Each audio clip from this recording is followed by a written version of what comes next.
What is the most OP build for Shez in Fire Emblem 3 Hopes? This is the final build. It took a while, but I finally released everything I set out to building. However, this is not the final video. Watch till the end to find out what my final video will be. But first, Shez is a monster. They kinda have to be. It's the main character after all. And for this build, I will show you the strongest way to build Shez, as well as give you a few alternatives along the way. Starting with the class, we're running Asura. You could run other sword classes too, but why would you? Asura is stronger than all of them, and you can only use it on Shez. Enough said, Asura it is. Our weapon is our good old plus 100 Mercurius with chain 3 and boost consecutive hit 3. There is another weapon that could rival the damage for this build, but I do not think it's necessary.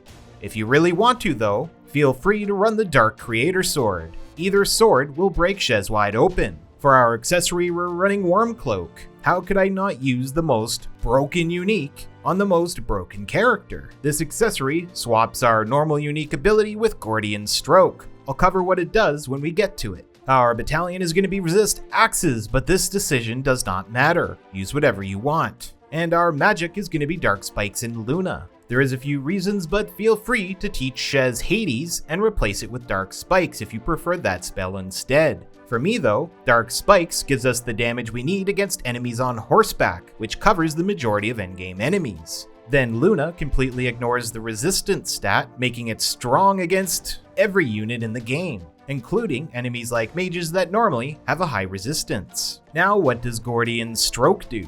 At 150 hits and above, our range and damage gets a boost proportionate to our hit count. This specific ability breaks just about any character. I have made a build for everyone, and although there are a few abilities that are close, Gordian Stroke remains to be the strongest one. Mortal Coil increases the warrior gauge fill rate when our HP is above 60%.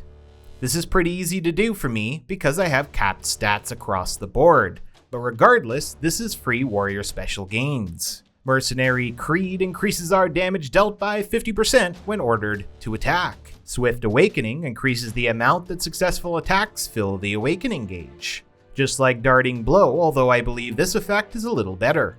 And Axe Buster gives us a 100% damage boost against axes. And now abilities, watch till the end to see where I got each one.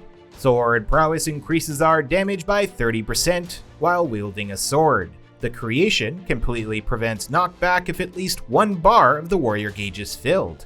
Talk about an amazing ability. True Awakening extends the duration of our awakenings when activated. I'm sure you've already noticed, but Shez is stacked. Boost Critical increases our critical hit chance. Essence of Darkness transforms our dark combat arts, spells, strong attacks, and class actions into more powerful versions. Fiendish Blow increases the power of elemental effects, in this case our Darkness status effect.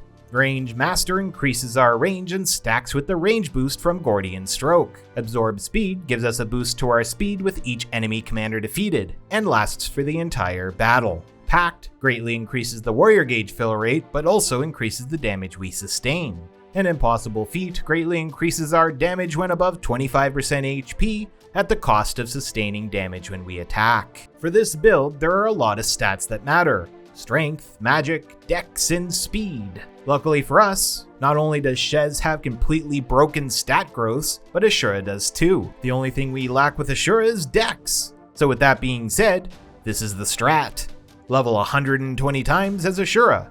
Don't worry too much about your dex, it'll be just fine. This should bring you pretty close to cap on just about every stat that we need. Since this is Shez we're talking about, I recommend using all remaining stat items to increase everything. At this point in the game, you're likely hoarding a lot of stat boosting items. And I have never recommended using boosters on things like resistance, defense, charm, or luck, so now's the time.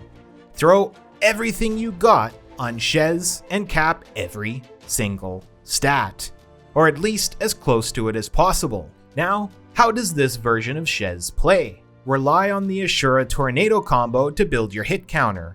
When you're close to 1000, start throwing in your Dark Spikes and Luna. Just keep in mind that Dark Spikes will do more damage against cavalry units, and Luna will do good damage to everything else. You're normally going to find yourself using both, to make quick work of everything. We gain warrior specials and awakenings very fast in this build, so feel free to use both of these as often as you can. Throw your warrior specials down to quickly defeat enemy commanders, and charge them all back with a well-placed awakening. Now, where did I get each ability? Sword prowess is from Myrmidon, Thief, and Mercenary. The Creation from Ashura, True Awakening from Flugel, Boost Critical from Swordmaster, Essence of Darkness from Dark Mage, Fiendish Blow from Warlock, Range Master from Dark Knight, Absorb Speed from Dark Bishop, Pact from Grimory, Impossible Feat from Dark Bishop, Luna from Warlock, and Dark Spikes from Ashura. This is the end of my Fire Emblem build series. It's been fun, but it's time to move on to the next game, until we hopefully get some DLC for this one. However, there is one video that still remains. The tier list. I hear ya. Lots of you have been asking for it, so it will be made.